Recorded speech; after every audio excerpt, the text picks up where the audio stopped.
Arne, Hey Mike, how are you? yeah, doing okay. We're back again. It is becoming a routine, I Mm, suppose. mm. A nice So I one. have a question for you. Where are you from? I am Dutch. I was born Dutch. I'm a cheesehead, what they call. I was born in the city of the cheese market in the Netherlands. Right. And you know Yeah, what? I am German, but I yes. live in the UK. So whenever I travel, I have to travel from the UK. So what am I? And I lived in Europe for so long. So I'm a European German. I am a German European. I am also a bit of British. So I'm really confused. Mike, you know where you're from, but where am I from? Well, Arne, you say that, but I've spent quite a lot of time abroad as well. I've lived in the Middle East for 14 years. I've lived in Luxembourg for 4 to 5 years. So I literally have a little bit of the same problem as you, and I usually solve it by saying, I'm I'm a world citizen. I'm a European, but that works for me, but it doesn't work in customs. So today's topic is going to be origin, in case you haven't guessed. So I can knew you you were speak going to. about origin? Yes, of course. I've actually, like I did the last time, I don't know if you remember, we talked about valuation, and I looked up a couple of definitions. I did the same this time Oh, for good. origin. And you get the usual stuff. Where is something from? Where was it manufactured? Where was it made? And that made sense 100 years ago when we defined that definition, right? That was before the global marketplace, before we sent stuff off to be remanufactured or refurbished or reworked in China, and it moved to Vietnam, and then from Vietnam to Australia, from Australia to Turkey, to eventually end up in Europe. And we no longer know what the origin of something is unless we specify very strict and rigid rules. Right. Okay, but why does it matter? Like, why do I need to care? I mean, I was honestly, whether afraid. the cheese is from the Netherlands or whether the cheese is from Germany, who Well, knows? Who I cares? was afraid you were going to ask that question because there's literally a positive way to look at it and a negative way. Let's start with the negative way. Why am I interested in what the origin of something is? Because if the origin is wrong, I might end up paying anti-dumping measures. I might end up paying punitive duties. Think of the duties against U.S.-made products, or the duties that the U.S., the 301 tariffs that the U.S. levies on Chinese products.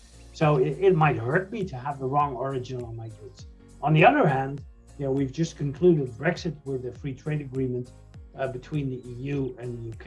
It might actually benefit me by not having to pay duties if I can show that the goods originate are preferential, so to speak, from a certain country. So it can bite me and it can kiss me, origin. Oh, so there are different types of origin in Absolutely, customs? Annie. Oh, so Absolutely. how can I choose the one that's good, the one that kisses me? So how do I do that? I just want that one. Well, you want just that one, and of Yeah. course, sometimes there is no preferential arrangement, so you just have to pay the duties and stay away from the bad origin, right? The one that bites you, the one that gives you punitive duties or extra penalties or extra payments. But under preferential duties, you have to first know how something is manufactured, what the added value is, and what the rules of origin are. Oh, Literally rules of origin, and free trade agreements have rules of origin. okay. So free trade agreements, they give me duty benefits. Yes. The other type of origin doesn't give me that. And free trade agreements, I need to meet the rules of origin, right? Now, there's so much talk over the last years. Before you go on, Yeah.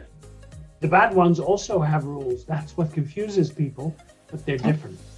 The rules of origin for non-preferential origin are different from the ones for preferential origin. So yeah. Okay, and where can I find the non-pref versus the pref?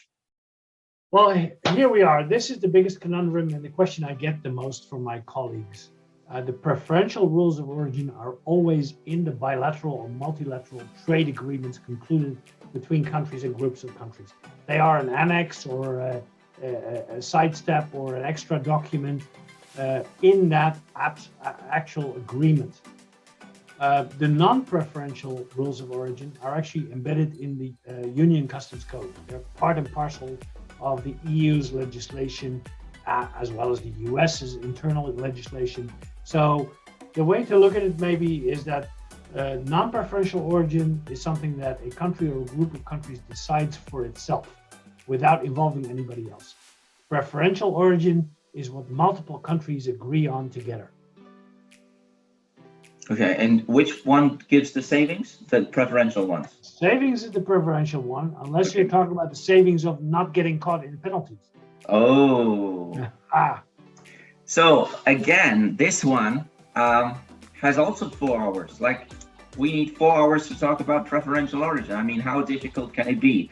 If it is from China, it is from China. I mean, if the producer tells me it's from China, it's got to be from China, right? Well, here we are. If the producer tells you, maybe the producer knows, but if the seller tells you, maybe that is a reseller who himself sourced the goods from some other factory, he may not know. And here's a wonderful example. Have you ever drunk a glass of rum, Arne? Yes, I have. It What was does a it very say good on the time. bottle? Preferably nice rum. What does it say on the bottle? Type of rum. Caribbean rum. Oh yes, oh yes. Made The in the question is, Caribbean. does that mean that the rum originated in the Caribbean? And if so, Yes, what is of the course. Caribbean? Is that a country? Is It there a said, country? it said made in the Caribbean, and it even had nice like palm trees on it. So of course it was from there. Well, as a British person who was actually born in Germany, you will be all too happy to know that the rum actually originated in Germany. No way. But there Yes. are no palm trees in Germany. There are absolutely no palm trees and no sugar cane in Germany Exactly. as well to make that. But Germany does import various types of alcohol made out of sugar cane, and they do mix and match and blend, make a nice blend out of that. Those different kinds of rum from Venezuela, from Barbados, from all of the other Caribbean islands, and then they age it for a certain amount of time. And the aging is really the expensive process, because that is what assigns the rum its flavor and its value as well. And because the aging takes place in Germany, suddenly the rules of origin have decided that your Caribbean rum is originating in Germany. How do you like that? I love it, because that means I can get it for no duty from Germany, right? That is absolutely correct. If I'm in the UK or Yes. Switzerland. Yes, you're absolutely correct. So this obviously needs much more analysis, and there is a lot to think about. And I know if we would go on, Mike, you would talk to me about icebergs in this context as well. I wondered when you would come with the icebergs, but I think we have a new tool that we can also demo when we do the course and spend the 4 hours.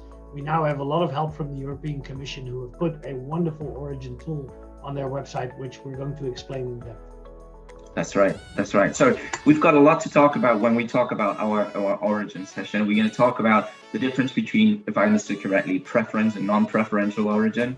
We're going to talk about free trade agreements and where to find these rules of origin, notably in the annexes, but also something in the front. We're going to look at what rules of origin actually are and how to read them and you know what they consist of, general rules of origin and product-specific rules of origin. Going to explain how to read them so that everybody can make sense of it. And Arne, we're going to explain to people that the rules of origin are the tip of the iceberg, right? That's right. That's right. We're going to go into the The rest iceberg. is Right? below the water.